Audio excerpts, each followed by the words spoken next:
That is a very apt description. If he was a dog, he would totally be a golden retriever. What would Kaladin be?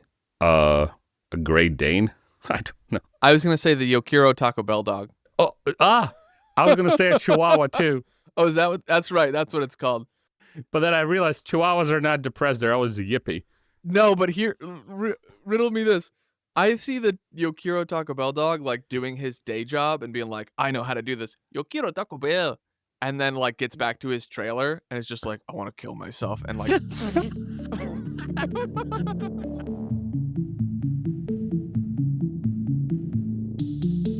Good morning, good afternoon, and good night, wherever you're tuning in.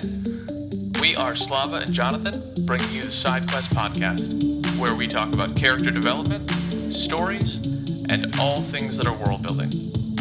And we occasionally take side quests, because, frankly, that's how conversations work.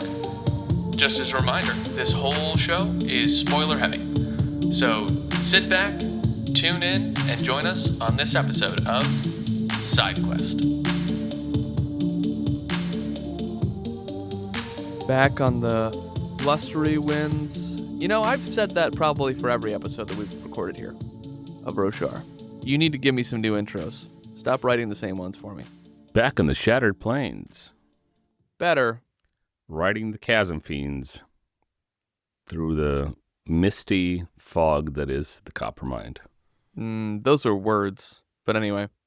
Those are words stuck together to make a sentence. Those words are not nothing. accepted. Those words are not accepted. Should I sing them to you? They're still not going to be accepted. Like Eshonai? Eshonai? Oh boy, that was a spicy episode last time. I told Spencer about that afterward, and he's like, I never made the connection either. And I was like, yeah, dude. Hesh and I rounded people up, putting them in camps or groups. Sounds real familiar to World War II. Anyway, we don't have to rehash that. It's not a political podcast. We make no claims to any party or philosophy. We do claims to a specific philosophy, but not necessarily a party. The opinions held on the show do not necessarily reflect that of SideQuest. Can we say that? I don't know if we can. It's our opinions, and we own the show, so they do reflect very heavily. Oh, all right. The opinions made on this show do not necessarily reflect that of Roshar. Yes. Is that's a true statement? I think that's a true statement. Legal's telling me that that's perfect. You can move on. Legal. Oh my gosh. You know you've made it when you have to have a legal team. Is Roxy our legal team? She is, yes. Oh boy.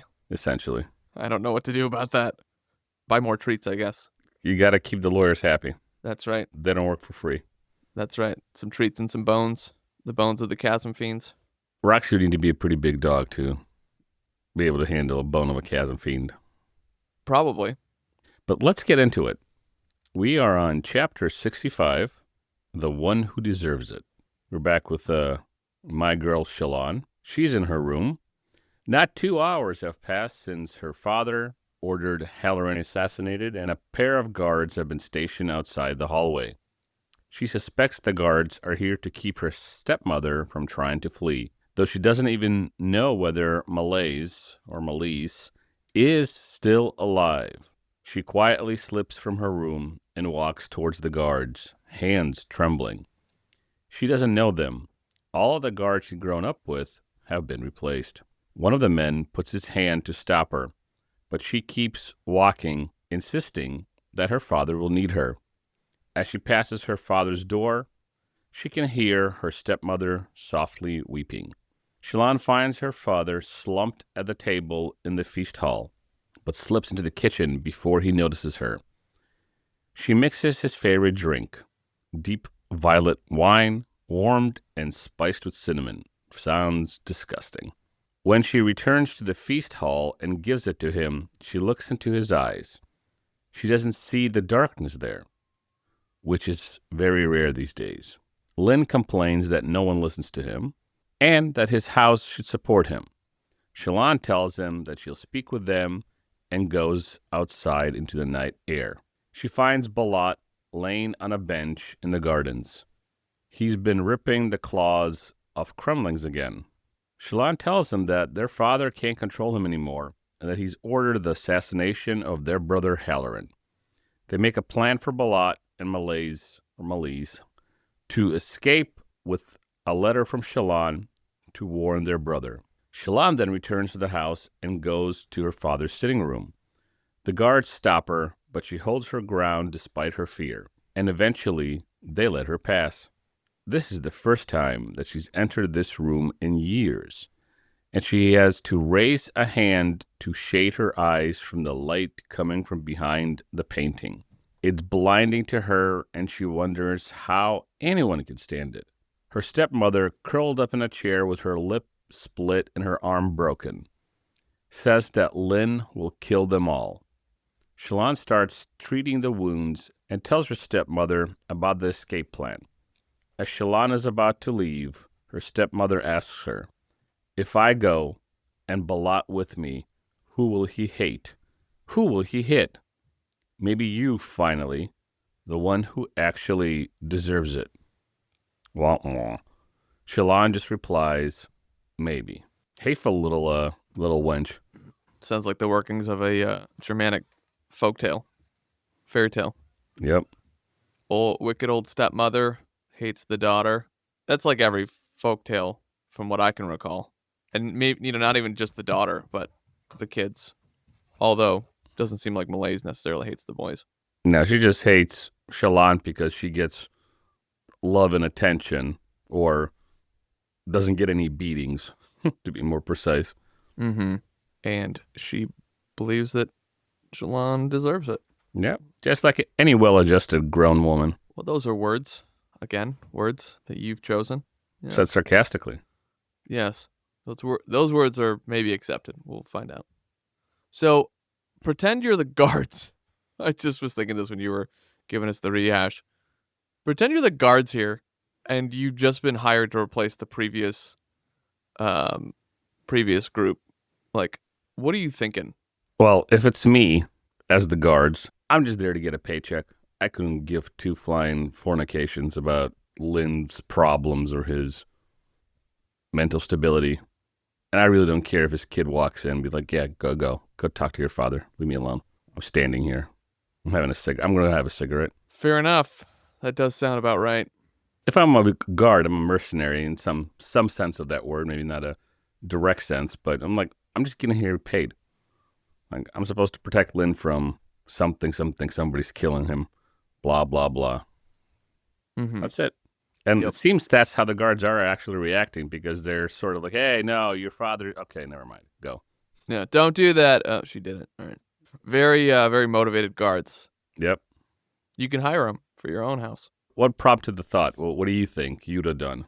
I would not have done anything different. It's just when I read something like this, and I mean, you've seen this in countless books that we've read, I'm always looking at it from multiple perspectives. So, like, there's the perspective it's written in, which is Shallan, what she's going through, whatever. There's Malaise, who hates her, right? And then there's the guards. These are the three kind of point of views we see in here. We also see Balat cutting animals up again, but That's how it starts. He's probably just in a not a drunken stupor, but like I think malaise is probably a great word to use. A malaise of just like life will never change, depression, right? So the guards are the ones that I haven't considered before, and so in my mind, I'm like, what if I'm the guards? Like, what is this like? And I just got hired and replace these people, and then this is what I'm dealing with, and I go, yeah, it's just kind of a paycheck. Probably don't expect it to last very long, but your life isn't really at risk, perceivably. Yeah. So, just a kooky old man who thinks he's going to get assassinated. So, whatever. Yeah, and I'm sure they can observe all the goings on. Well, they can, obviously, but they can probably also read the room fairly well if they're at all intelligent emotionally. They're probably looking around going, "This is a weird freaking house." And all the rich folks are probably weird. Like, okay, whatever. I'm just here. This is a paycheck. This guy is maybe less or more eccentric than any other lord we've guarded. Right. But they probably sense some sort of darkness in the house, too, or some sort of tension, because there's a lot of it. Well, you have to be blind not to see it. Maybe they're blind guards. Yeah. There's a one-armed bridge man on the other side of the planet, so why not a blind guard? That's what I'm saying here, Slava. That's what I'm saying. And at this time in the story, I bet he has 2 arms. Yeah. Good old If I were Lopin. to, if I were to guess. Anyway, I don't have a whole lot more on this particular chapter unless you do. No, it's just another peek into Shallan's world. It seems that her escaping was probably the best thing for her, whatever her intentions were. Her running off to Yasna was the best thing that happened to her. Well, her father's dead when she does that, but still. Yeah. Yeah. Still probably very good for her. Yeah, that's a fair point. I overlooked that. But staying there, dealing with her brother's nonsense, dealing with an unstable malaise, to whom probably the house would go to before it went to anybody. I don't remember the political workings of Roshar, if it goes to the son or the wife first. Well, it's not going to Halloran. He's also dead, Slava. Would you like to pick another dead character to talk about? No. Killed by Kaladin. Yes. And we haven't gotten to that reveal yet in terms of Shallan's point of view. Shallan believes that Amaram did it. And so everyone hates Amaram. Yasna hated Amaram. Shallan hates Amaram. Kaladin hates Amaram. Sadeas likes Amaram. Yeah. But that makes sense. Yeah. Out of all the things to hate Amaram for, the only unjustified one is the death of Halloran. Fair enough. Meridas Amaram. He gets mentioned in the next chapter. Well, let's look at it. Chapter 66. Kaladin mopes in his cell, imagining paranoid fantasies of his incompetence and of Bridge 4 placating him by saying they like to be the bodyguards. Kaladin snaps to alertness as the jailer says he is pardoned with no loss of rank and free to go. Kaladin vows that he will never be imprisoned again by anyone as he leaves. He figures he was there for several weeks based on his beard. They pass another cell where Adolin is locked up, and he leaves his cell as well, and the jailer explains that Adolin demanded to be locked up until Kaladin was freed. Adolin says that he did this because it wasn't right for Kaladin to be locked up, since Kaladin saved his life and that of his brothers. Again. Can we just pause for a second? Again. He saved Adolin's life again. So yeah, I think that was the right move, Adolin. Bravo to you. The two banter and reconcile, and Adolin holds Elhokar responsible for the failure of their plan. Kaladin confirms that he was telling the truth when he accused Amaram, and Adolin believes him despite Dalinar's friendship with Amaram. They enter another room where most of Bridge 4 awaits Kaladin to celebrate his liberation. Adolin calls for quiet and says that after the other shards were distributed, there was a full set remaining, which he gives to Kaladin. Kaladin gives them to Moash, and Adolin objects until Kaladin explains his dislike of shard blades and that he is more than capable on the battlefield even without shards, as he showed in the arena. For when Szeth returns, and that they would have an additional shard bearer for their confrontation in Moash. Adolin tells Moash to take the shards and that he will now be a Light Eyes and can start his own house or join one of Dalinar's. Moash takes up the shard blade, amassing glory spren, and has the armorers put the armor on him. Bridge 4 then returns to their barracks to eat some stew that has been simmering the entire time that Kaladin was locked up. Teft brings Kaladin up to speed on Bridge 4's activities and emotions while he was away. Kaladin talks privately with Moash and says he agrees with the plan to remove Elhokar, and Moash is pleased, and that they will possibly deal with Amaram next. Moash decides to go to the sparring grounds to practice, and Kaladin returns to the barracks to feast. Oh, Moash. Mm-hmm. And Kaladin also. Yeah. Kaladin's getting himself in some deep doo-doo. He might not be a Radiant much longer. Too many oaths in too many directions. Leaves a man cut off from his spren, weak and almost dying. Is that a fair? I think that's fair. That's about fair. But Kaladin's Kaladin. Good old morose. Woe is me, Kaladin.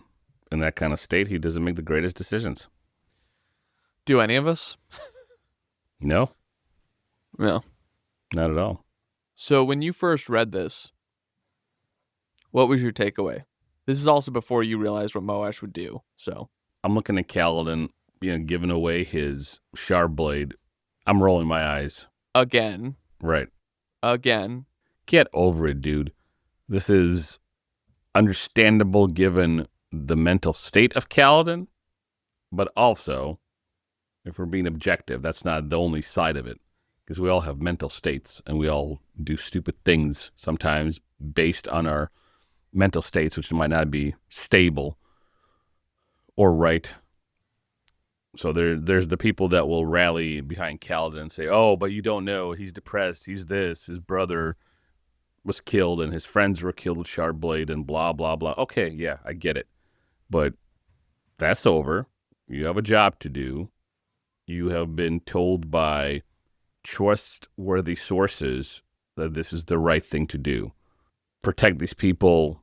You now get a Shardblade, irrespective of your ability to fight Shardbearers with sticks and win. This is a way to do some good, to fulfill those things, to change the things that you hate, to fulfill the oaths that you have taken. He seems unable to see that. So for me, it was a bit frustrating seeing this scene unfold. So most of your thoughts were towards Kaladin. No real thoughts towards Moash. No, not really. Right. Fair enough. So that was chapter 66, Storm Blessings. Yep. We're moving on to Spit and Bile. Chapter 67. We are with Dalinar and Navani. They watch two armies return from a hunt, and one of their guards leaves to get a status report. Dalinar thinks how disciplined Bridge 4 is, and how Kaladin is fit and the ideal type of officer that Dalinar has been looking for. Navani talks about possible usage for Fabrials and how gemstones weren't always used to bond Shardblades, a fact which alters their understanding as Shardblades. As she talks, he thinks about his more urgent preparations for their expedition to the Shattered Plains. She notices his distracted state and comments on it, then expresses her ongoing grief for the loss of Yasna, and Dalinar comforts her. Navani asks Dalinar how he has coped with the death of his wife, but he doesn't answer, though he thinks how he couldn't remember his wife anymore due to a hole in his memories. Dalinar mentions the secrets hidden by Gavilar, and Navani says that she will try to find something in her journals about it, though she's already checked many times. Dalinar says their immediate concern is the feast they are attending, and Navani admonishes him to try to be more encouraging instead of contemptful of the other high princes before they separate to the gender-segregated islands of the feast. Dalinar goes to the King's Island, noticing people seem to be paying more attention to him as he walks by. Dalinar steps up to Vama and inquires about his hunt strategy. But Vama's response is interrupted by several people laughing nearby, and Dalinar leaves to investigate, ending up face to face with Aladar and Sadius. Dalinar confronts them, but they feign ignorance and walk away. Dalinar looks around for someone else to question, then he hears Wit welcome Amaram to the feast with insults. Though Amaram responds in a friendly manner, Dalinar asks Amaram about some papers being distributed, but is constantly interrupted by Wit's remarks until Dalinar and Amarak walk away from him. Amaram tells Dalinar the papers have accounts of Dalinar's visions as dictated to Navani. Dalinar tells Amaram to bring Navani to him, but she's already heading to protect Dalinar, and that he would like an apology from him. Navani brings some of the papers and tells Dalinar the words and tone were changed to make it seem that Navani was humoring Dalinar by transcribing these visions, and mocking commentary was added. Dalinar asks if the visions are accurate, despite the mocking tone and commentary, and that in the future he will have accounts of his visions published for scholars to investigate. He vows that he will be vindicated instead of broken, and says that he will talk to each of them individually and ask them to speak their minds to his face instead of anonymously. Dalinar sits down to rest after hours of politicking and talking up his expedition to the Shattered Plains. Wit approaches and compliments Dalinar on his approach to dealing with the insults. Wit implies that Dalinar outshines Elhokar in importance, and Dalinar asks if he's a tyrant. Wit replies that he is a benevolent one, which is preferable to a weak ruler, and that the world needs this currently. Wit says that what was done to unify the kingdom years ago was good work, but Dalinar complains about how weak the kingdom is because of the means they used in unification, and that more than benevolent tyranny is needed, according to Nohadon. Wit cryptically comments that he has to go somewhere, but doesn't know why, and when asked, denies that he's a Radiant or a Herald, and that their goals do not completely align, and that Wit would watch the world crumble and burn to get what he needs, though not happily, and that Dalinar can't trust Wit. Wit says that he will try to help carefully, but must avoid being destroyed by Dalinar's enemy, the Father of Hatred. Spit and bile. So let's talk about Wit. We had a discussion a couple weeks ago, and you were asking me, like, well, what does Wit want? What's going on? Thinking, unbeknownst to you, that I or Spencer had all the answers about Wit. And I told you that we, as a Cosmerian group, have no idea what Wit wants. We have speculations, but Wit is a character very dear to Brandon's heart, and Wit has his own series that will eventually come out called Dragonsteel, which is the name of Brandon's company. However, it isn't written. It probably won't be written for another 15, maybe 25 years. Partly because Brandon wants to make sure he gets Wit's voice correct, and so he's been releasing secret projects written from Wit's or Hoyd's perspective. All that said, what's your take on Wit, what he wants, in your opinion, based on everything you know? I realize that you're not fully breathed with the entire Cosmere at this point, but why would Wit tell Dalinar he can't trust him? Why would Wit say that he'd watch the world burn, although, sadly, if he had to get what he wants? Like, what does Wit want? Fantastic question. And I think the answer lies primarily in what you said just a few seconds ago, which is you know a lot more about Wit and Hoy than you're letting on, and that I am in the shallow end of the Cosmere. So I hope you're waddling like a penguin. Yeah, look at me. Based on what I know and all the stuff you haven't told me that I can only speculate, is Wit's desires are multifaceted. They're not always explicitly stated. And when he states them, they're always shrouded in his characteristic wit, maybe pun intended, and cryptic pronouncements. Here we have it. We have a nothing answer to a complicated question. Firstly, classic Slava, a nothing answer to a complicated question. No, classic Jonathan not telling Slava enough for Slava to give a cogent answer. I literally told you weeks ago, I was like, we don't have all the answers. We don't have all the information. But you also just said, plug your ears, seconds kids. ago, Mom and Dad are fighting. It's always uncomfortable when Daddy hits Mommy at the dinner table. Calm down, Shallan's dad.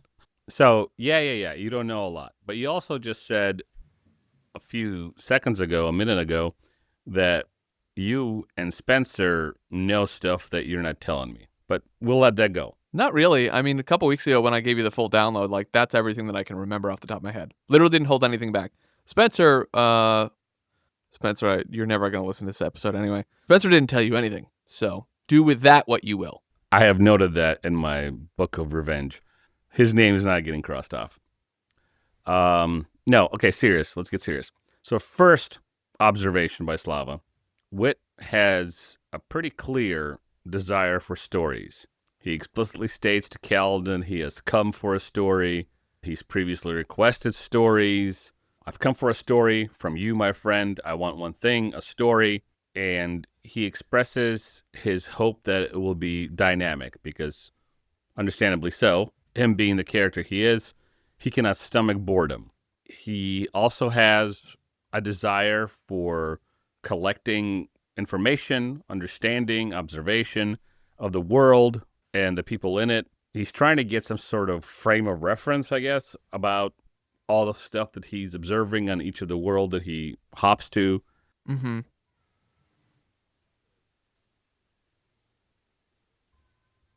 He might be a little peculiar for us because, okay, so he's collecting stories. What do the stories mean to him? Do they have objective meaning outside of all the characters? That's not answered, not for me. Here's because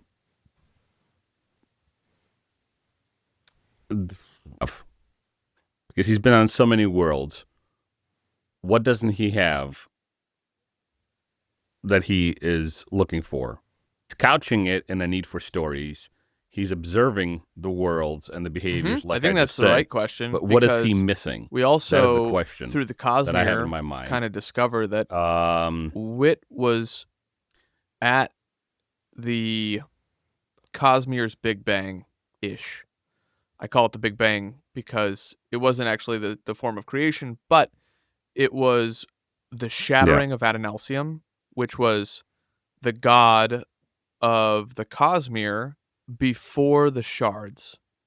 So the shards, each of the shards, the original 16, were there at the shattering of Adonalsium, Yeah. and Wit did not take any of the powers. Yeah, so that goes into my fifth point about Wit is he does have a desire to help. It's certainly on his terms. It's certainly preservation and the preservation of his mission as a priority. He tells Dalinar that try to help, but that Dalinar must avoid becoming his enemy.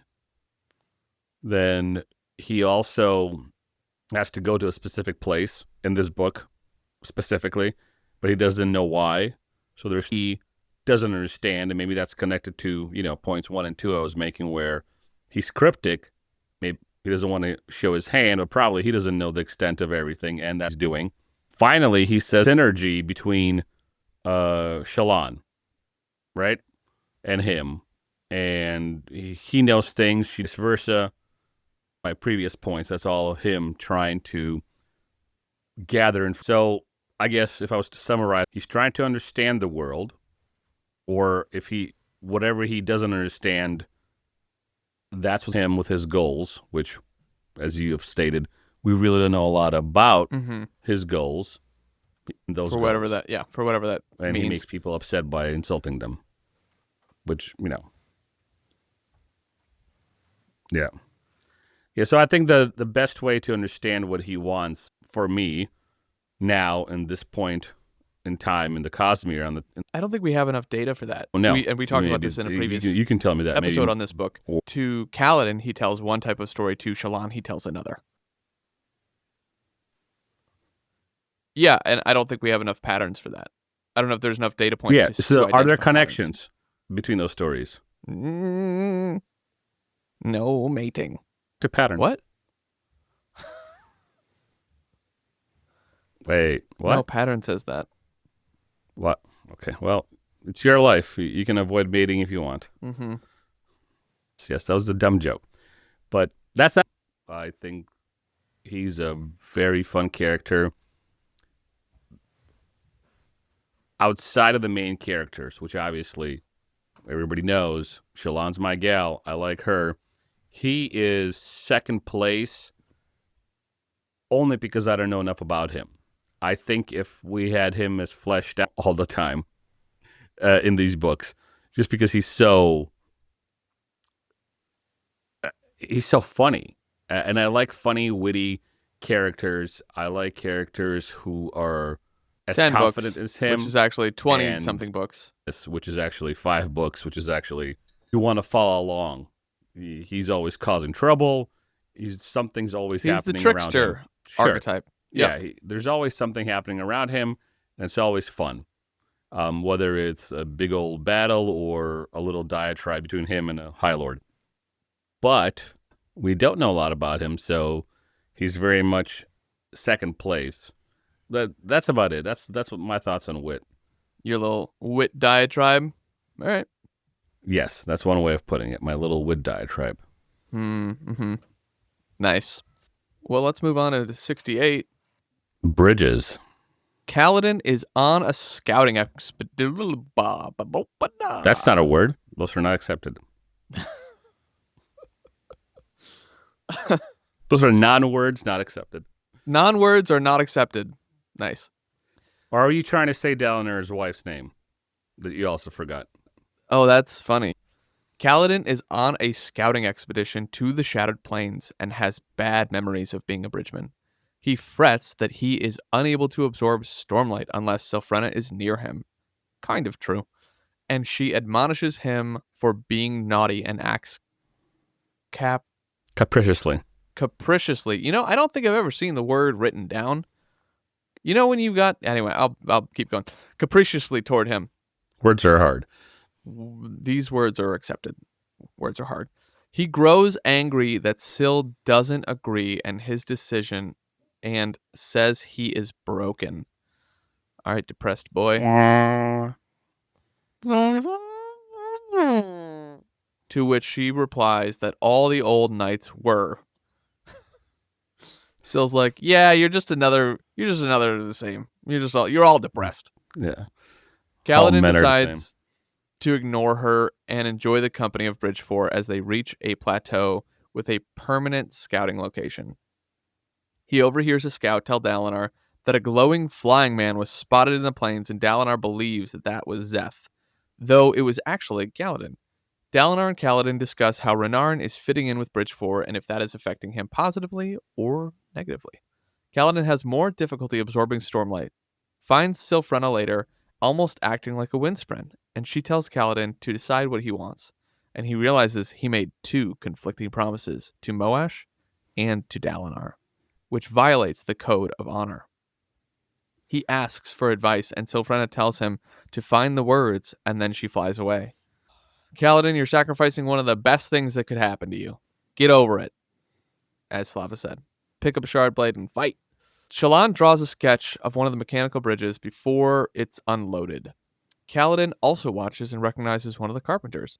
Moash shows up in his shards and salutes Kaladin, though he now outranks him, and says that he will always be a part of Bridge 4, even as a Light Eyes. Moash says that the assassination plot is close to fruition and that they only need Kaladin to create an opening, which makes him worry over what Sylphrena told him. Adolin and Kaladin discuss contingencies for a possible attack by Szeth, and Adolin asks for advice about women. I wouldn't go to Kaladin about women advice. No. But, the only advice I would want from Kaladin is how to carry a bridge. I was going to say how to kill a shard bearer, but I guess your advice ask is also fair.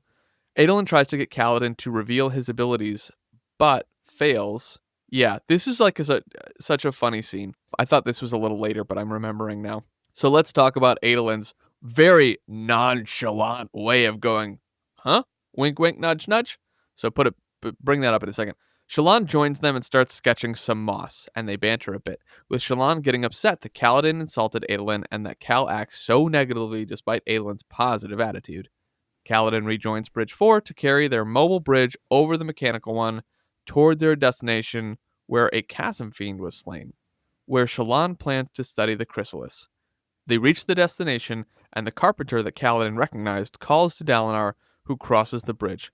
Kaladin realizes the carpenter works for Sadeas' lumberyard and cries out a warning. He gets Adolin and Dalinar off the bridge, but is too late as the carpenter throws an emergency lever that causes the bridge to collapse, with Kaladin and Shallan still on it, falling into the chasms, which is like an 80-foot drop, something like that. So let's get to your point first. the little banter between Adolin and Kaladin here. Can we re-dramatize this real quick? I will be Adolin, and you will be Kaladin, your favorite. Hey, Cal.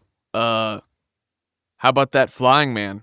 I don't know. I'm so sad right now. The world is falling apart. You My know, life is drab. I have know no what you can friends. do. Not so easy, is it, to play Kaladin on TV? Well, because I'm not Kaladin. We can try role reversal. All right, I'll be Kaladin. Hey, Cal. What about that flying man in the sky? He seems familiar, doesn't he? I want to kill myself. Uh,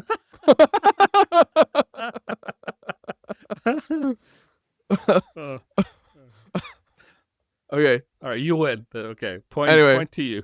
keep going. These words are not accepted. Oh goodness. All right. Seriously, this was fun. It's funny. It is Adolin very is funny. He's like Yeah. a golden retriever. That is a very apt description. If he was a dog, he would totally be a golden retriever. What would Kaladin be? A Great Dane? I don't know. I was gonna say the Yokiro Taco Bell dog. Oh, I was gonna say a Chihuahua too, Oh, is that what? That's right. That's what it's called. but then I realized Chihuahuas are not depressed. They're always yippy. No, but here, riddle me this. I see the Yokiro Taco Bell dog like doing his day job and being like, I know how to do this. Yokiro Taco Bell. And then like gets back to his trailer and is just like, I want to kill myself. And like,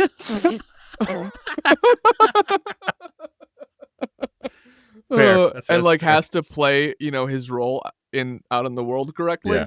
I love the fact that we thought of the same dog, but for obviously different reasons. I don't. That's yes. Anyway, we have Cal, synergy.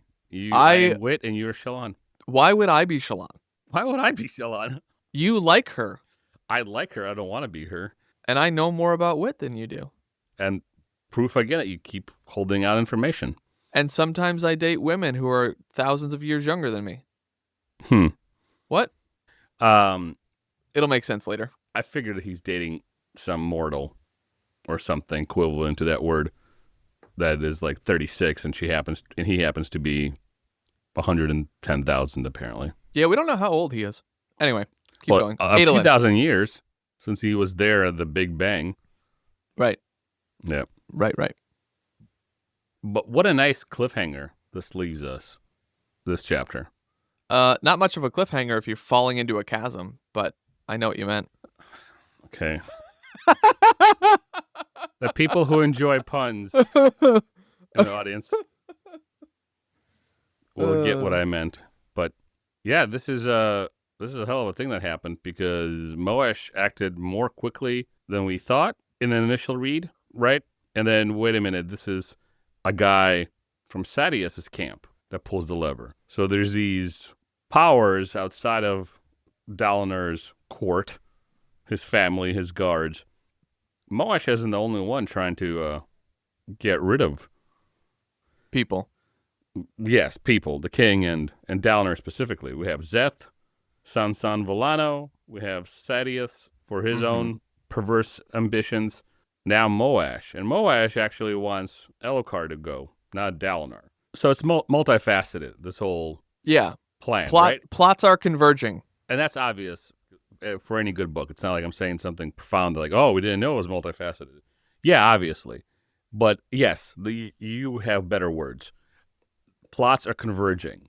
And that's why the cliffhanger is haha punny, but also like, holy crap, there is an attack that happened, plots converging, and Kaladin and Shallan are the ones that are falling in the chasm. They're the ones who were not the targets of the hit, but end up being the ones who are targets of the hit.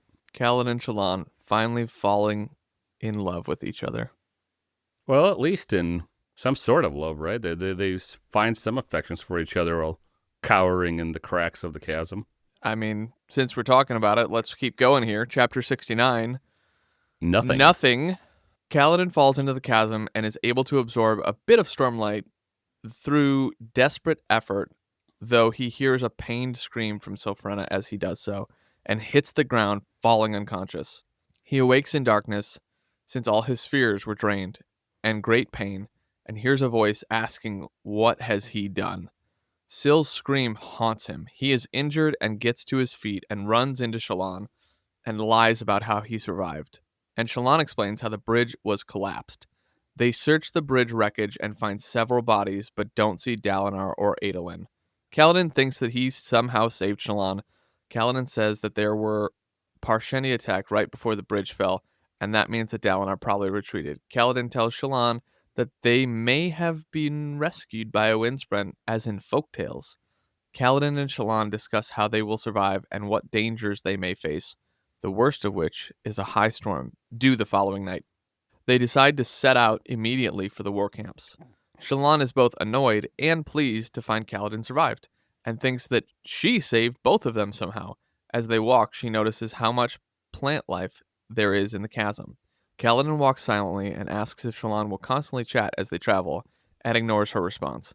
Focusing on finding the shortest path back to the war camps, Shallan tries to get Kaladin to relax, but he reveals his prejudice against Light Eyes, and she says he only uses that as an excuse to be obnoxious.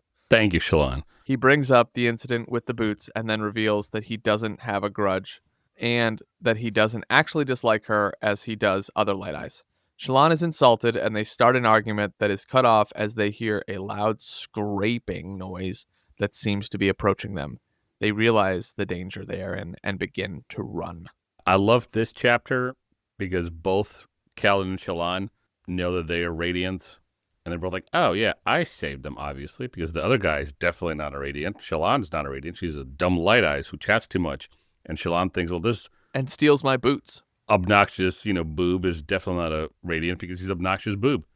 So that's fun. And then it ends with them running from a chasm fiend. I think that character-wise, both of them has a bit of a MacGuffin, right? Like, oh, I think that I saved them. Oh, no, I think that they saved it, Maybe I'm using the wrong term, but that's what comes to mind to me. Yeah, it's not a MacGuffin. A MacGuffin is something that, the audience never knows what it is, but it's like a key object. Well, that's why I moves the plot said along. the characters. For the characters. Because they don't know. Okay. It's a MacGuffin, everybody. I defined it well enough to make a distinction. I disagree with your usage of that word. Those words are not accepted. As he swigs another vodka. That's just coffee. Doesn't smell with like a little coffee. vodka. Yeah, anyway, great little chapter. I like it. Character-wise, you get them bantering. That's always fun because of Kaladin's proclivities. And then Shallan being Shallan. So, great little setup. And now we have chapter 70. From a Nightmare. Kaladin and Shallan flee as they are chased by a chasm fiend. Shallan chooses a path and orders Kaladin to follow her. They stop and Kaladin covers his stormlight and he realizes that she lured the chasm fiend back to their original location, to the fresh corpses for food. Shallan decides she wants to see the chasm fiend and get close to take a look as it fills the chasm and has small glowing spren around it like the spren that follows skeels. They leave before the chasm fiend finishes his meal. Nom nom nom nom. Indeed. Shallan lets Kaladin lead, though he tries to keep track of where she is, and dwells on the chasm fiend. She grows tired now that her stormlight is drained. Kaladin says they should stop so they don't get lost and go in the wrong direction, and he wants to wait until daybreak to get their bearings. They banter for a bit with less antagonism, and Shallan sketches their path through the chasms in the form of a map, which impresses Kaladin, because no Light Eyes can do anything right for him. Kaladin wakes up after a short nap before daybreak, and they set out when the sun rises. They think they are going in the right direction. They banter further, with Shallan dishing out lighthearted insults while Kaladin resists replying in kind, unlike his earlier behavior. Kaladin asks why Shallan came to the Shattered Plains, and she becomes serious, replying that she was trying to continue Yasna's important research while she's away. and that Adolin was an added bonus. Kaladin asks if she was there to investigate the strange structures that they saw, and she tries to dissemble, but he sees through it and explains his original suspicions of her. She says that she wants the Parshmen exiled before they betray the Alethi, and he replies that they might be replaced with regular Alethi slaves and emphasizes with his former plight as a slave. Shallan tries to be lighthearted, but Kaladin will have none of it, though he tries not to argue either. Good job, Kaladin. Yep. Kaladin explains that he thinks she's a typical, pampered, sheltered light eyes, which Shallan rephrases back as self-contradictory and convoluted, and that Kaladin sees the flaws in his argument. Shallan tells Kaladin that she won't harm the Kolins, and she is sincere in trying to prevent disaster. And Kaladin accepts this. Kaladin then checks their bearings and realizes they are going in the wrong direction. Yeah, always going in the wrong direction, Cal. Poor old directionless Kaladin. So when you were reading this, did you think Kaladin and Shallan were going to find themselves in a twisted romance and Adolin was going to have to fight him to the death? No, but I did think that this was going to add complexity to the relationships. There might be some sort of affections, as I've called them previously, between Shallan and Kaladin. I don't think it's going to be a full-on romance. I didn't think during the read of this chapter, nor do I think now, that there's going to be something serious between them. There might be some complications, but I do not think right now, and I could be wrong, that they're going to be seriously involved, like romantically, because I don't see that as something Sanderson would put in, because it'd be very cliche. Now, if he draws it out and something develops in the next books, okay, yeah, maybe. That would be great tension. Whatever happens will happen. But right now, currently, not having read the subsequent books, and again, at the reading of the chapter, I'm like, maybe. I didn't think they're like, gonna kiss or something, or, make love Hump in the chulls? chasm. Yeah, hump chulls. I don't think that was gonna happen.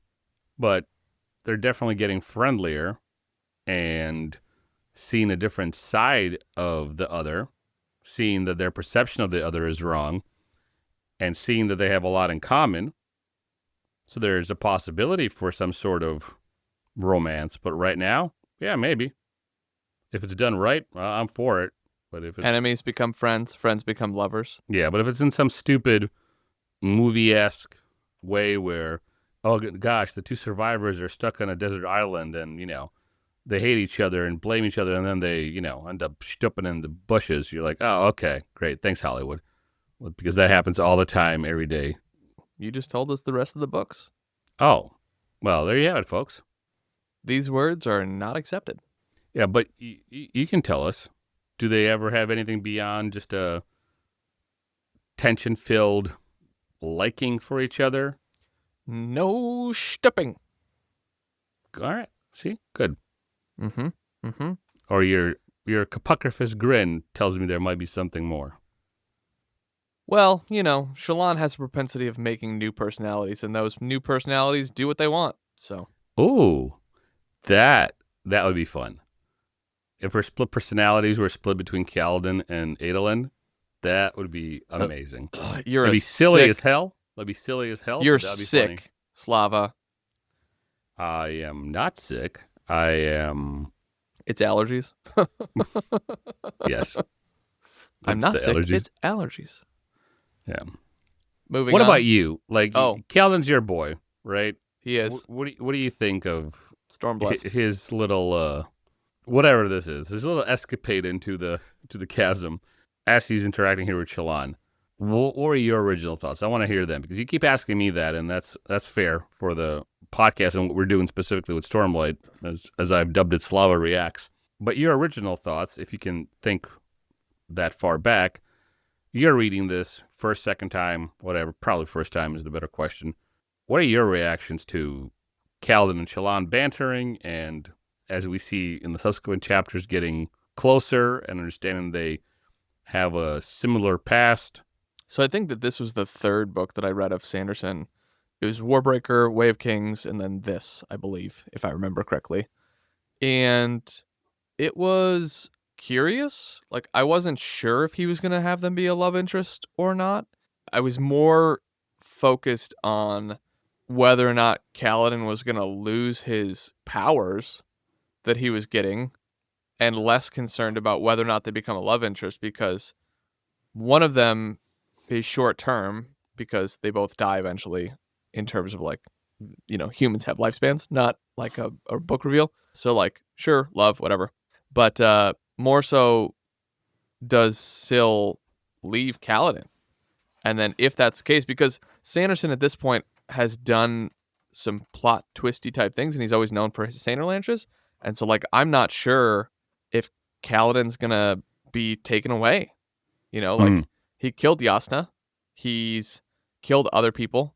Wait, like, Kaladin? Warbreaker. How did he kill Yasna? No. Sanderson killed Yasna. Oh, right. Gotcha.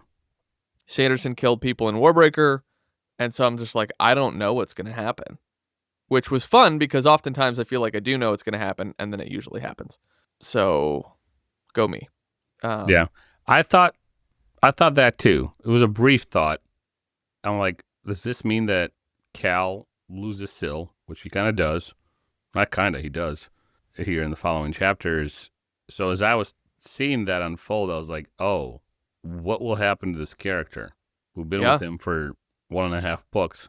Yeah, do we just continue to follow him around powerless, and he simply has, his own... And the thing is, he's a good soldier regardless of his power, right? Yeah. Like, his power only just started in Way of Kings, but, like, we know that he was an excellent soldier and killed a shard bearer before by himself. Yeah. So, and I didn't think that was going to be the end of Kaladin as a character. Just like you said a second ago, is he going to be part of the story now, but without the powers? He's going to take a different role. And I was like, okay, this is kind of fun. Right. I would follow him as a character even without those powers. Yeah. And we know that in the Cosmere, there's, like, other places to get power. So then the question is, like, does Kaladin become a world hopper? Right? Like, yeah, that could be a fun adventure to follow, where he's just going through the Cosmere and, like, saving people, right? Like, yeah. That could still be fun. Yeah, absolutely, yeah. Is he going to be like Vasher, grumpy and angry, doing things, but doing the right things, or so-called maybe? But right. Yeah. Yeah. Yep. Well, let's keep going here. Chapter 71, Vigil. Teft and Sigil are in the war camp, sitting vigil for Kaladin, and Teft speaks of his childhood, of what his parents did as envisagers. They knew things about the Radiance, and some envisagers, including his parents, attempted suicidal stunts to see if they would manifest powers, and Teft ended up turning them in to the authorities, who had them executed. Tough stuff. Dalinar shows up and inquires about the vigil, and Teft proclaims that Kaladin definitely survived despite falling into the chasms. Sigil proclaims his belief in Kaladin's return, and Dalinar just tells them not to overextend themselves, or stay out during high storms, though the High Prince believes that Kaladin is dead. Kaladin feels like a fool for leading them in the wrong direction. He calls out for Syl, but gets no answer. He also feels like a fool for the way he treats Shallan, and for the incorrect assumptions he made about her. He compliments Shallan on her drawing ability, and she sketches a more accurate map of the plains, though it is getting much sooner until the next high storm.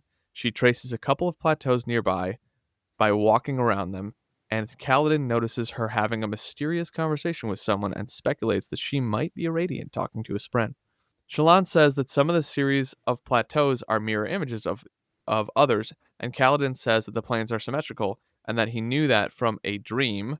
Shallan says that she knows where the Parshendi are and the Oathgate, and that she can map it all out, since the plains were not a natural formation, a naturally forming pattern, but rather created through cymatics. They follow a revised path based on Shallan's map, though they have to periodically check their route, slowing down their escape. Kaladin occasionally shouts up from the chasm to try to get the attention of the Alethi scouts, but no one answers. Kaladin grows moody, as if he wasn't already, because he feels that he failed them. But Shallan tries to remain optimistic. Kaladin says he wished he could be like Shallan, but then Shallan describes how it is like to be depressed and hopeless, and he understands that she wasn't always happy. But she somehow muddles through anyway, which inspires him. They banter again with Shallan trying to improve Kaladin's mood, like she used to do with her brothers, and he goes along with their joke to an extent. The chasm fiend shows up again, and they try to flee. Hiding in narrow fissures, the chasm fiend fails to reach them, but it then settles nearby to wait as the Highstorm is rapidly approaching with about 2 hours left before it reaches them. Kaladin decides to try to distract the chasm fiend to allow Shallan to escape back to the war camps with her vital information. He prepares to die to the death and tells Shallan to apologize to Adolin on his behalf. Shallan says that before he goes to fight, to take her shard blade, which I'm sure shocked Kaladin because women aren't allowed to have shard blades in this society, but previous Radiants were women. So Tracks. That tracks. Yeah. But yeah, here we have Kaladin wanting to be like Shallan, which, of course. Who doesn't? Multiple personalities? Shallan's fucking awesome. Oh, that's what you meant. Yes, that's what I meant. Despite her multiple personalities, there's just more of her to love. Yeah, why don't you try that with your wife? Let me know how it goes. Ask her to get more personalities? No, you be the... Anyway. Or tell her that I have a crush on a fictional character. All of the above? I mean, we did talk about your thought versions of Shallan on my Midjourney account. We did. I want you to show me a busty redhead who's just been washed up from a shipwreck. That was your prompt. Can do, bud. Babongo? No. Shallan here is showing Kaladin that despite having a difficult life, you don't have to walk around in a malaise all your life, just hating everything and everybody and grumbling like a moash. Why not? Because nobody was going to like you. People like me just fine. Who likes just fine? Nobody likes him. My except mom? Bridgman. Your mom, yes. Your mom would like Kaladin too, apparently. Well, I don't know about that. I don't know what that means. No, seriously. Great chapter. I like the fact that Kaladin is shedding some of his armor, no pun intended, with Shallan's little banter and her jokes. And yes, this is a bit of a trauma response or a trauma muscle memory for her, where just like with her brothers, she's trying to lighten the mood. But this is good. This is a good thing. What she was doing with her brothers was also a good thing in a terrible situation. So Shallan trying to lighten the situation, bring some levity to it is great. And the fact that Kaladin is slowly responding to it positively, I also liked a lot. So for me, very fun chapter to read. Anything stick out to you about Shallan's revelation in terms of the Shattered Plains?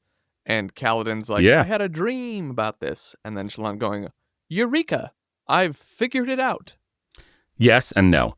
Yes, it was a fun reveal that there's something about the Shattered Plains, with the chasms, that's not natural, right? It wasn't caused by the storms. It wasn't caused by any earthquake or some sort of phenomena like that. But there is a pattern to them. They're symmetrical or something, or the opposite. You know, they're inverted images of each other, the different chasms. That was fun. The dream thing, I forgot about that completely and missed it as I read. When you were giving us the summary, I was like, oh, yeah, I think that's right. Well, it has to be right because it's in the summary, but I just completely forgot about it. That's more, now that I'm thinking about it, that's more of a reveal that he's a Radiant, or should have been a reveal to her that he's a Radiant, or there's something special about him. But the big reveal, the big fun part of this chapter, in second place to their little banter I just mentioned, is her figuring out there's a pattern to the chasms. I thought that was pretty cool. And then we have, and the Oath Gate. What the hell is an Oath Gate? Where's the Oath Gate? Yeah, what do you think an Oath Gate is? What do I think an Oath Gate is? Good question. So, an Oath Gate, based on my research, it's just a big old powerful Fabrial thing, a portal. And so you can go between cities. It's kind of like a save point or a fast travel point. A save point, fast travel. Yeah, I mean, basically. And then if you take the the term Oathgate, Radiants are the ones who Take oaths. use them.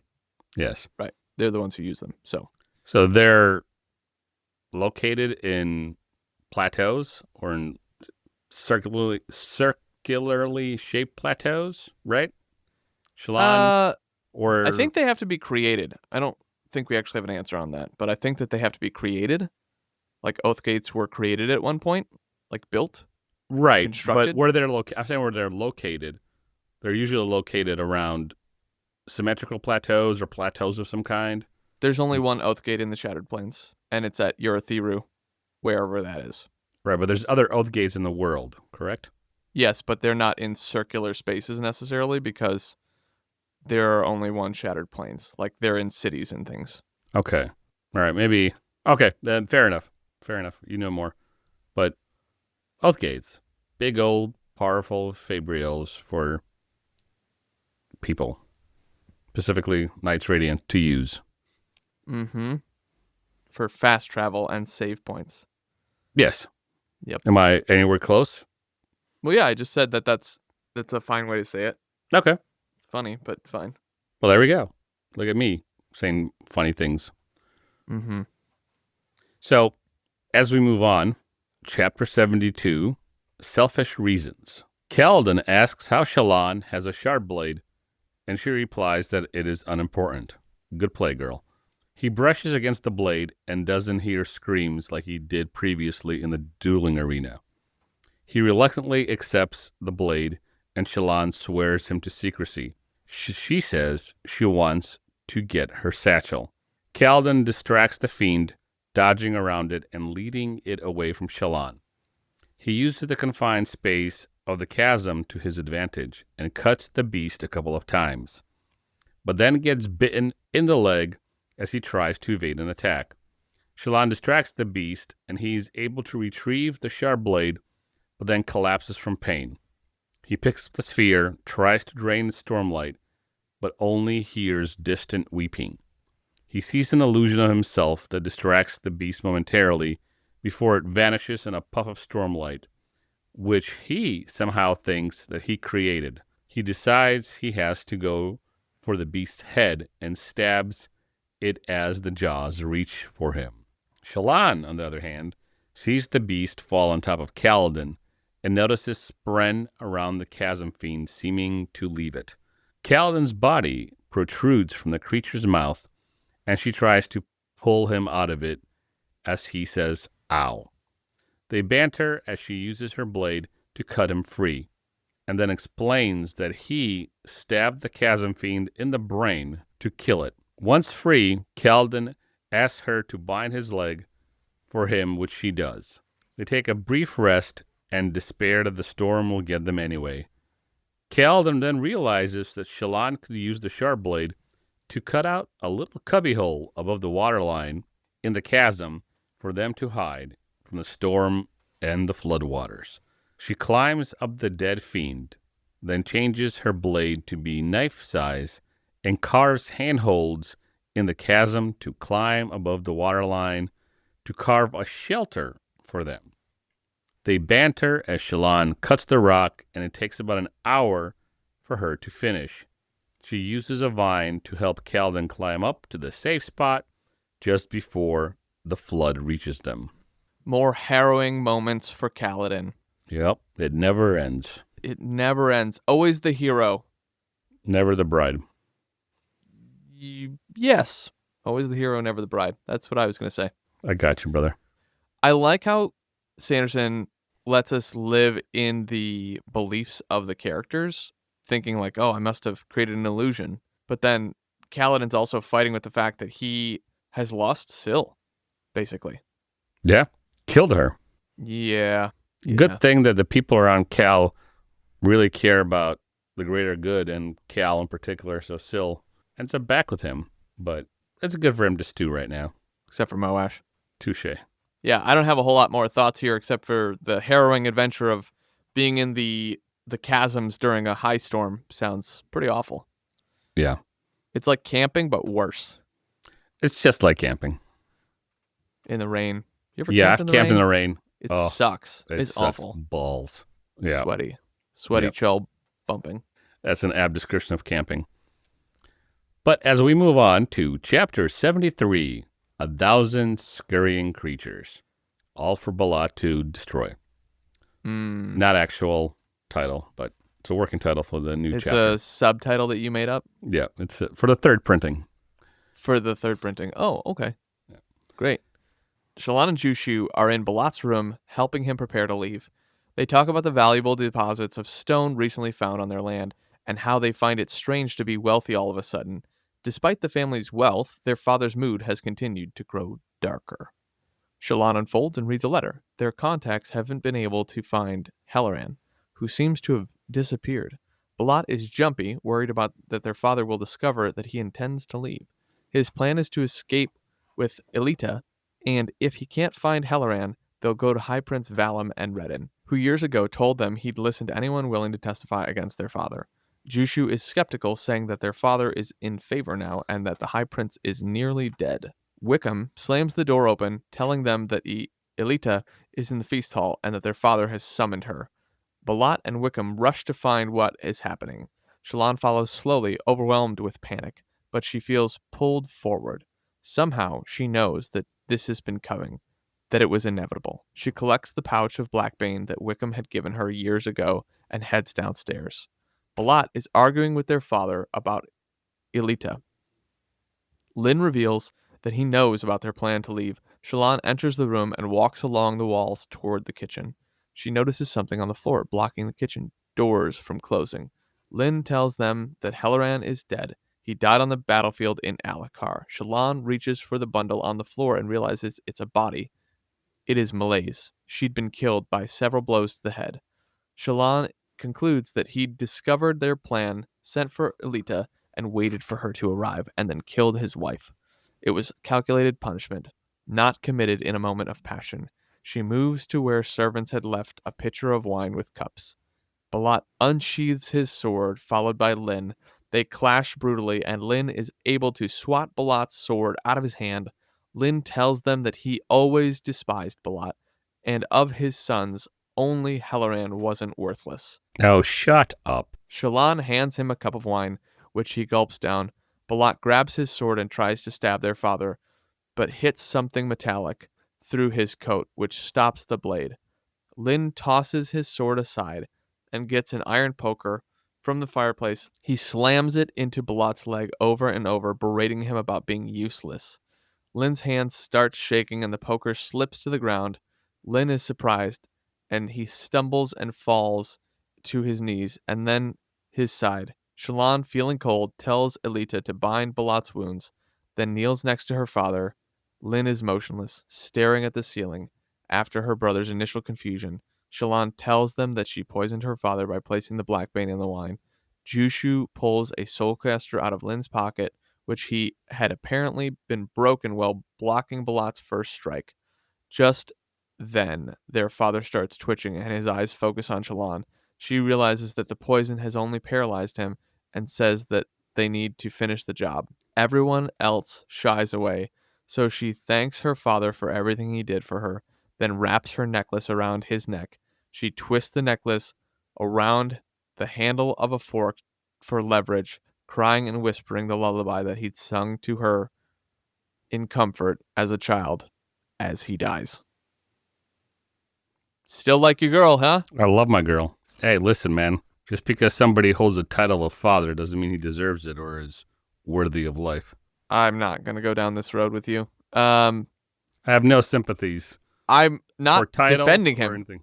I don't think killing someone is always the best options. I'm not saying he doesn't quote unquote deserve Shallan it. doesn't go around killing people willy-nilly. Well, Don't besmirch Shallan's name.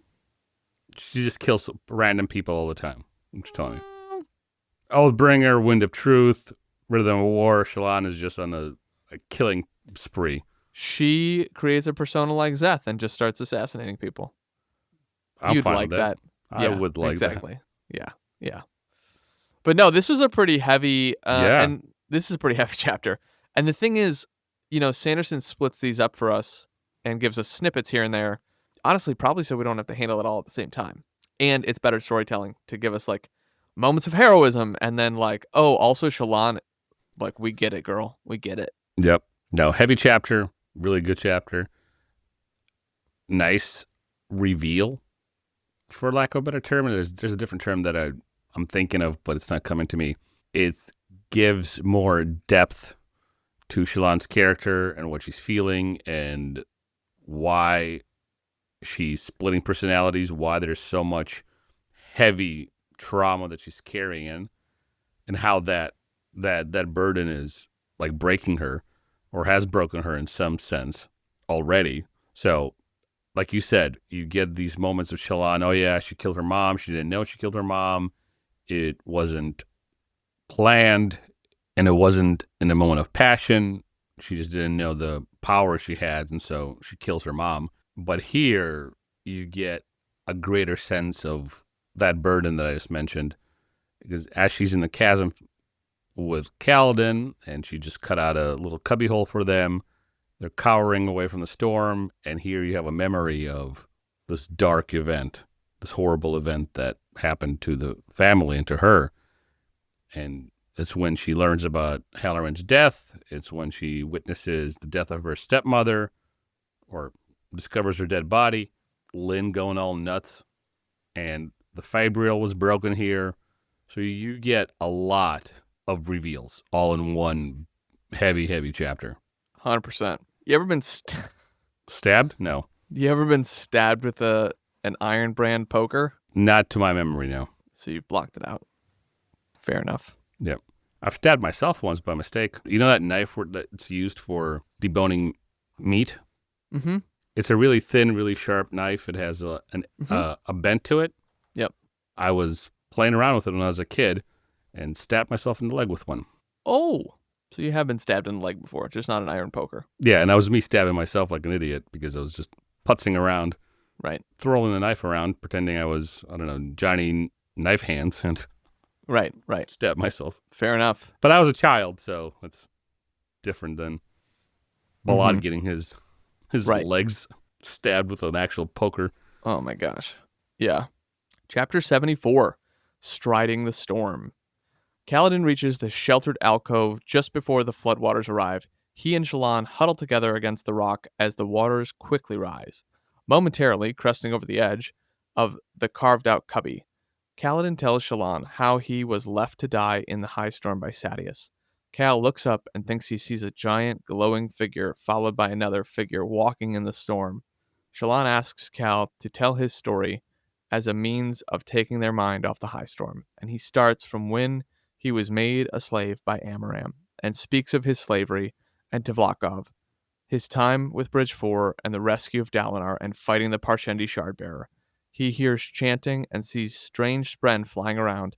After he finishes his story, Shallan says she killed her father and tells about her mother, how her mother died, and what her life was like when she was a child.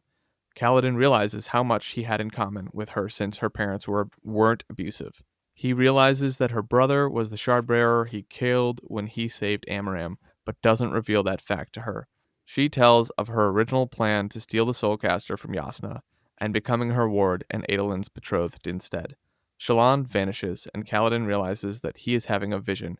Kaladin sees a giant face and addresses it as Stormfather, and is called Child of Honor in return. Cal asks if Shallan is a Radiant and gets a rumble in return. Cal asks about Sylphrena, and the Stormfather says that Kaladin killed her and that she can't be brought back to life since he is now broken. She is now broken. Same. He also declares that Cal will never ride his winds again, and then says goodbye as the vision ends. Shallan says she also saw the face of the vision, which Cal identifies as the Stormfather. After the storm subsides, they fall asleep. You know, it's got to be equal. Shallan shares something traumatizing. Kaladin has something traumatizing happen to him in front of Shallan. Yeah. Same. Yeah. It's like a poker in the knee. But with water-made ice, poker, wind, rain. I'm going to stop now. It's a snowball to the nuts. Also doesn't feel good. Especially when you put a little water on it, it becomes ice ball. I was going to say put a rock in it, but yeah, same. All of the above. So, a good chapter to end on.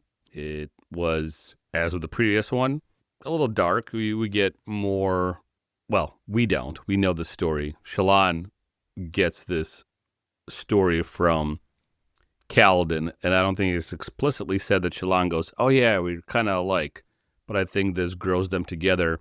For Kaladin, this is really good because he realizes that a Light Eyes can also have problems and have a terrible life and a hard burden to carry, despite being a Light Eye. So it's not just And all she doesn't need poor to be little depressed dark. at all hours of the day. Yeah. And she doesn't need to be depressed at all hours of the day. She actually is dealing with her, I'll just keep using the word burden. She's dealing with her burden and her past a lot more healthily, right now at least. Later on with the split personalities, maybe that's not the healthiest way. But here, for Kaladin's sake, he gets to see, oh, wow, people with difficult pasts can move past it, can move on, and can lead normal lives and still have a cause and a mission and fulfill them and, you know, all the stuff that you usually bring up when you say, hey, there's only one way out of a pit, and it's to start climbing up, paraphrasing some of your words. So this is a good little thing for Kaladin to witness. It's true.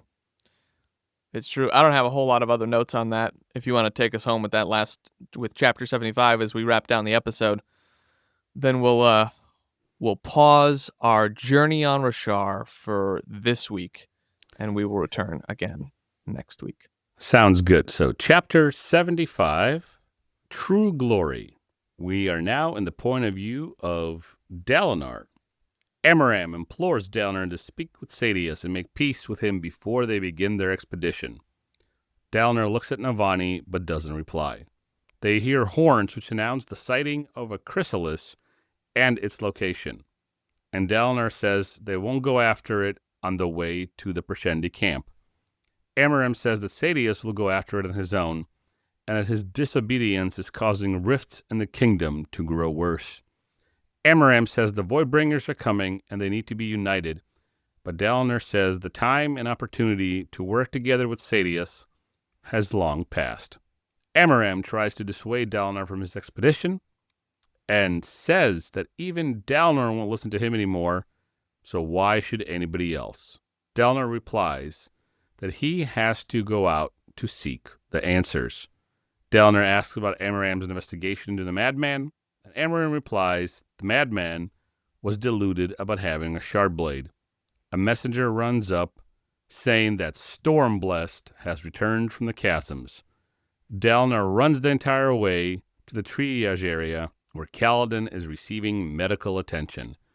Kaladin stands with great effort to salute him despite being told not to. Dalinar asks how he survives, and Kaladin says he's unsure, but Spren were involved. Kaladin also indicates that he has brought Shallan safely back, and that he also killed a chasm fiend that had been prowling nearby, and presents its large glowing green gem heart to Dalinar.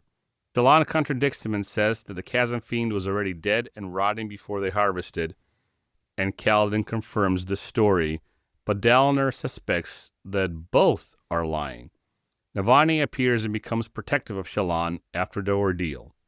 Kaladin implores Dalinar to speak with Shallan of her discoveries before Dalinar leaves for his expedition. Dalinar tells Kaladin that Bridge 4 held a vigil for him with the confidence that he would return, and he asks if Kaladin had been the person that he was searching for. Kaladin replies that he once was, but no longer is, and Dalinar grunts in response. He orders that any demands of Kaladin's are to be met, as he is a hero yet again. Dalinar wonders where Amaram went and decides to speak with Shallan. Shallan is resting in bed, accepting Navani's unexpected affection. Pattern repeats a conversation he heard between Dalinar and Navani when he was sent to spy on them.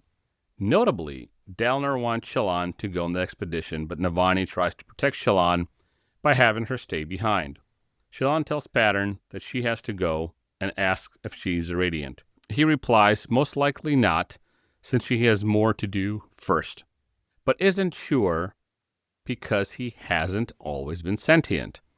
Pattern tells of the Recreants, when most Spren, except the Stonefather and a few others, were killed, caused by broken oaths. Pattern thinks that the chance to learn is worth the possibility of dying again. Pattern says that Shallan spoke the words, but she lacks truth. Adolin appears and embraces her in a hug and kisses her. He says he was visiting all the High Princes, delivering an ultimatum to join Dalinar or be labeled as someone who's refused to fulfill the Vengeance Pact. Shallan says she saw a dead chasm fiend and wants to draw it for him. Adolin apologizes for rescuing his father instead of her and promises to protect her, but she says she doesn't need protecting and that she will never be something to be locked away again, though she doesn't elaborate on when she was previously locked away. Dalinar and Navani enter. Dalinar has a request, but Shallan, anticipating it, asks to go on an expedition despite the dangers, since she thinks the ancient city that Jasnah was searching for is there. Dalinar asks her to expand on the map of the Shattered Plains, and she agrees. Shallan also requests that they leave the parchment behind, since Jasnah felt they were dangerous. Dalinar says he will do so, and they are leaving within an hour. So this was a difficult chapter for me when I first read it. Specifically, the line where Dalinar leans in and he goes, "Are you the one I've been looking for?" And Kaladin replies, "I was once, but I'm no longer." And Kaladin just has to admit he could have been. He could have been that guy, but he chose not to be.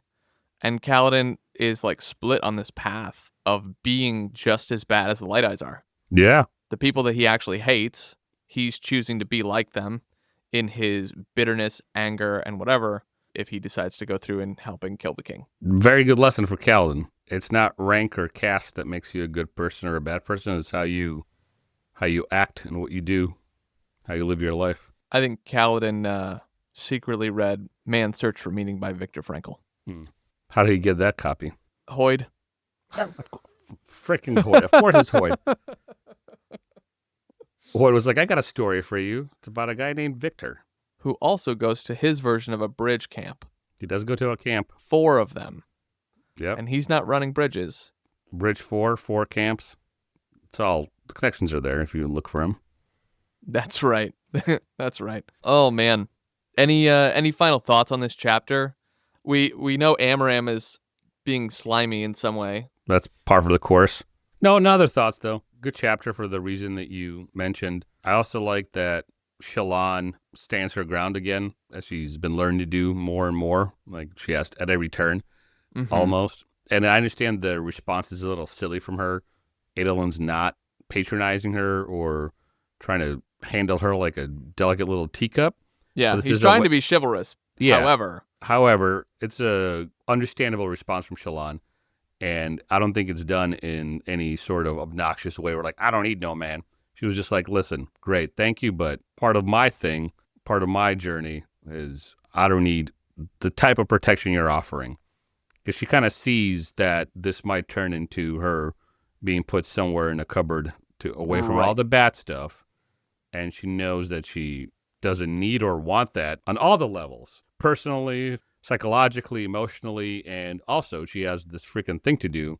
Find out where this Oathstone is, continue Jasnah's research, save the world.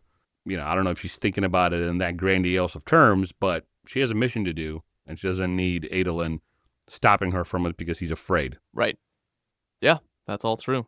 Well, exciting stuff. That ends today's chapters on Roshar for Words of Radiance Part 7. Stay tuned next time, where we come back to Roshar next week and discuss interludes, the next 3 interludes, chapters 76 through 82 in Part 8 of Words of Radiance. And stay tuned for the recap episode as Part 10, where we have Spencer, JT, and Casey join us again. As a note to the audience, Casey and JT have, for the first time, read Words of Radiance. And so they will come with similar knowledge to Slava, where they don't really know what's going on in terms of the Codsmere, which will be fun. I'm also going to try and get a buddy of mine to join us. I don't know if he's too busy, but we will see. And as always, thank you for being here with us. Make sure to like and subscribe, share this episode. We're also going to ask you guys to rate the show on Apple and Spotify or wherever you're listening. That helps us get in front of more people so we can grow this book club together. And until next time, stay salty. Stay chasmy. Stay Happy chasmy. happy fiending. Yes. We'll see you next time, guys.